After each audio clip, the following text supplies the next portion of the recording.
नमस्कार, मेरा नाम पिंटू सिंह यादव है और न्यूज़ लाइव में आप सभी का स्वागत करते हैं। दोस्तों, आज हम लोग जो है साउथ एशियन यूनिवर्सिटी में हैं, जो कि दिल्ली में है और यहाँ पर एजेंडा लॉन्च होने वाला है, जो आगे के बैच आने वाले हैं, उसको लेकर। और फिलहाल जो है मैं आपको थोड़ा-सा कैंपस विज़िट करा देता हूँ। तो आप देख सकते हैं कि ये जो है एडमिनिस्ट्रेशन ब्लॉक जो है वो आपको देखने को थोड़ा-सा आप घुमाकर से दिखा दीजिए थोड़ा-सा।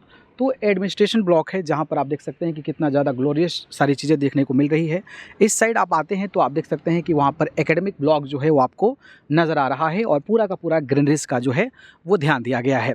इस अलावा अगर मैं बात करूँ तो यहाँ पर आप देख सकते हैं कि लाइब्रेरी जो है ये आपको देखने को मिल रहा है और एकदम कैंपस जो है पूरा का पूरा क्लीन साफ सुथरा जो है वो आपको नज़र आ रहा है। इस साइड अब आप आएँगे तो स्पोर्ट कॉम्प्लेक्स भी आपको देखने को मिलेगा और आज के प्रेस कॉन्फ्रेंस में हम जानेंगे कि आखिरकार इस कॉलेज में, जो साउथ एशियन यूनिवर्सिटी है, उस कॉलेज में कौन-कौन सी चीज़ों की पढ़ाई होती है, क्या एक्स्ट्रा ऑन जो सिलेबस है, क्या एक्स्ट्रा ऑन जो लोगों को पढ़ने के लिए जो एक डिग्री है वो क्या कर सकते हैं। इन तमाम चीज़ों को लेकर आज के अग्रवाल जी प्रोफेसर हैं साउथ एशियन यूनिवर्सिटी के, जो डायरेक्टर हैं, उनसे भी बातचीत करेंगे और वो सारी एजेंडे पर जो है वो बात करेंगे और वो सारी जानकारी जो है मैं आप सभी को देने वाला हूँ। तो चलिए अब अंदर चलेंगे और प्रोफेसर के सर और तमाम उनके जो एडमिनिस्ट्रेशन के लोग हैं वो पूरी की पूरी इन्फॉर्मेशन देंगे कि साउथ एशियन यूनिवर्सिटी में आप एडमिशन कैसे ले सकते हैं, क्या-क्या यहाँ पर पढ़ाई हो सकती है, फीस स्ट्रक्चर्स क्या हो सकते हैं, एग्जामिनेशन के प्रोसेस क्या हो सकते हैं और इसके अलावा जब कैंपस में आते हैं तो आपको कौन-कौन सी डिग्री प्रोवाइड की जाएगी।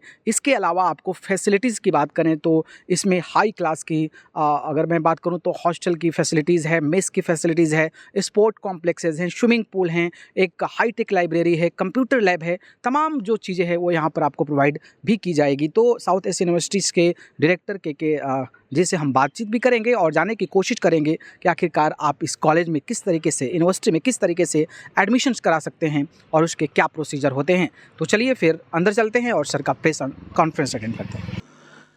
सार्क देशों की सरकारों द्वारा स्थापित नॉलेज विदाउट बॉर्डर्स की परिकल्पना पर आधारित साउथ एशियन यूनिवर्सिटी यानी कि एसएयू ने 2026-27 सत्र के लिए नए शैक्षणिक कार्यक्रम शुरू किए हैं। इस वर्ष यूनिवर्सिटी ने कुल 1610 सीटों पर प्रवेश खोले हैं, जिनमें 50 पीएचडी छात्रवृत्ति सीटें, 780 स्नातक और 780 स्नातकोत्तर कार्यक्रमों की सीटें शामिल हैं। एएसयू के अध्यक्ष प्रोफेसर के अग्रवाल ने यूनिवर्सिटी के वरिष्ठ अधिकारियों की मौजूदगी में मंगलवार को यह जानकारी दी। यूनिवर्सिटी कैंपस में प्रेस कॉन्फ्रेंस को संबोधित करते हुए प्रोफेसर और डायरेक्टर के अग्रवाल जी ने बताया कि अपने 16वें शैक्षणिक वर्ष में प्रवेश कर रही यूनिवर्सिटी ने स्नातक स्तर पर बीए, एलएलबी ऑनर्स और बीबीए, एलएलबी ऑनर्स कार्यक्रम शुरू किए हैं, जिनसे विधि शिक्षा में यूनिवर्सिटी की सशक्त उपस्थिति और मजबूत होगी। इसके अलावा BA honours in media, arts and design कार्यक्रम भी शुरू किए गए हैं, जिसका मकसद रचनात्मकता, आलोचनात्मक चिंतन और डिजिटल संचार कौशल का विकास करना है। साउथ एशियन यूनिवर्सिटी ने स्नातकोत्तर को स्तर पर MA in journalism and digital media और एमएस इन बिजनेस एनालिटिक्स कार्यक्रम को लॉन्च किए गए हैं। शोध को सुदृढ़ करने के लिए प्रबंधन, जलवायु परिवर्तन, अंग्रेजी और रसायन विज्ञान में नए पीएचडी कार्यक्रम शुरू किए गए हैं। साथ ही बीटेक सीएससी कार्यक्रम के तहत क्वांटम कंप्यूटिंग में एक अत्याधुनिक विशेषज्ञता भी प्रारंभ की गई है, जिससे यूनिवर्सिटी नई तकनीक के क्षेत्रों में अग्रणी भूमिका निभा सके। साउथ एशियन यूनिवर्सिटी के एकेडमिक उपाध्यक्ष प्रोफेसर पंकज जैन ने बताया कि यूनिवर्सिटी में उन्नत प्रौद्योगिकी विशेषताएं, अंतःविषयक अध्ययन, प्रबंधन शिक्षा, सामाजिक विज्ञान, जलवायु परिवर्तन और सस्टेनेबल डेवलपमेंट गोल्स पर केंद्रित पाठ्यक्रम उपलब्ध हैं। हाल ही में यहाँ centre for entrepreneurship training and placement यानी कि सीईटीपी की स्थापना की गई है, जिसका मकसद उद्योग सहयोग और व्यावसायिक कौशल विकास के माध्यम से विद्यार्थियों की रोजगार क्षमता बढ़ाएगा।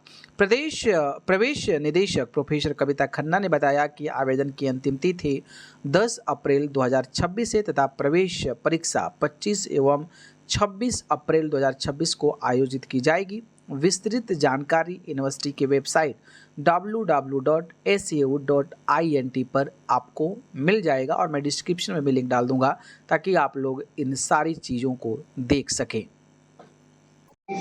आयोजन में आप लोगों को योगदान दीजिए। क्वेश्चन करते हैं थोड़ा सवाल करो सर। अभी जैसे कि आपने इंजीनियरिंग की बात की सर, इसमें तो computer engineering, computing, artificial intelligence की बात की जो अभी ट्रेंडिंग में है सर। बाकी जो स्टूडेंट्स इसमें पढ़ना चाहते हैं apart from this field, like civil engineering करना चाहते हैं, मैकेनिकल इंजीनियरिंग करना चाहते हैं, तो उसके लिए आगे क्या फ्यूचर स्कोप है इस कॉलेज का सर? इस साइड में रहो, क्या कर रहे हो यार आप? मानना है कि सिविल इंजीनियरिंग, मैकेनिकल काम करो तो काम करो ना, फिर इसमें कन्वर्सेशन भी नहीं कर रहे। कि civil engineering, mechanical engineering, electrical engineering को देश को इग्नोर नहीं करना चाहिए, they are important for the country. लेकिन हमारे पास अभी जो साधन है उसके हिसाब से हमें कैसे शुरू करते हैं, 2-3 साल बाद हो सकता है हम बाकी भी शुरू करें। लेकिन अभी हमारा ये साधनों की वजह से ये था कि ये इसको करें। लेकिन व्यक्तिगत रूप से देश के लिए, देश के अकेडमी के नाते मैं ये मानता हूँ कि सिर्फ कंप्यूटर साइंस के नाम पर देश नहीं चलता। हमें पर्टिकुलरली जब हम इंफ्रास्ट्रक्चर इतना तेजी से डेवलप करें, सब मेरे से एग्री करेंगे कि लास्ट 5-10 सालों में जितना rail infrastructure, road infrastructure, air infrastructure जितना इम्प्रूव हुआ देश में, उसके लिए हम mechanical engineer, auto engineer, civil engineer, electrical engineer सबकी जरूरत होगी। लेकिन एक बात आपको और ध्यान में रखनी पड़ेगी, आज कंप्यूटर साइंस जो है ना, ये सारी इंजीनियरिंग का एक पार्ट बनता है। आज हम electrical engineer without computer science भी एग्जामिन नहीं कर सकते। आज हम mechanical engineer without computer science भी इमेजिन नहीं कर सकते। अब रोबोट्स मैकेनिकल, लेकिन 90% इसमें कंप्यूटर। तो इसलिए हमें लगा कि शुरू कंप्यूटर साइंस से करें, जिससे सबसे ज़्यादा फायदा हो। धीरे धीरे समय के हिसाब से, साधनों के हिसाब से बाकी क्षेत्रों में भी जा सकते। Thank you sir. लगातार बहुत सारी यूनिवर्सिटियां खुलती जा रही हैं और क्या सब शिक्षा जो पहले थी, अब शिक्षा वो नहीं रही, शिक्षा को बिजनेस के तौर पर बना दिया गया है। आपकी यूनिवर्सिटी इस क्षेत्र में कितना लोगों को शिक्षित करेगी या फिर उसको बिजनेस के तरीके से देखती है? जो आपने कहा यूनिवर्सिटियां बढ़ती जा रही हैं, बिल्कुल ठीक है। लेकिन भारत जैसे देश में अभी भी और यूनिवर्सिटी की जरूरत है यदि हम दुनिया के हिसाब से देखें, क्योंकि जितना बड़ा देश है आपको मालूम भी होगा, अभी भी हमारी ग्रॉस एनरोलमेंट रेशियो 30 के लगभग है, जो हम ये सोचते हैं कि कुछ सालों में 50 करके। दुनिया में ऐसे भी देश है जिसमें ग्रॉस एनरोलमेंट रेशियो 80 है। तो इसलिए हमें अपने युवा को शिक्षित करने के लिए और यूनिवर्सिटियाँ चाहिए। दूसरी बात जो आपने की यूनिवर्सिटी की क्वालिटी के बारे में, उसमें यस मैं मानता हूँ इस देश में ऐसी यूनिवर्सिटियाँ हैं जो वर्ल्ड की बेस्ट यूनिवर्सिटियों के साथ कम्पीट करती हैं, और इस देश में ऐसी भी यूनिवर्सिटियाँ हैं जो काफ़ी नीचे हैं। तो उसमें हमें सिस्टम में सुधार करना होगा, हमें फिल्टरिंग लगानी होगी।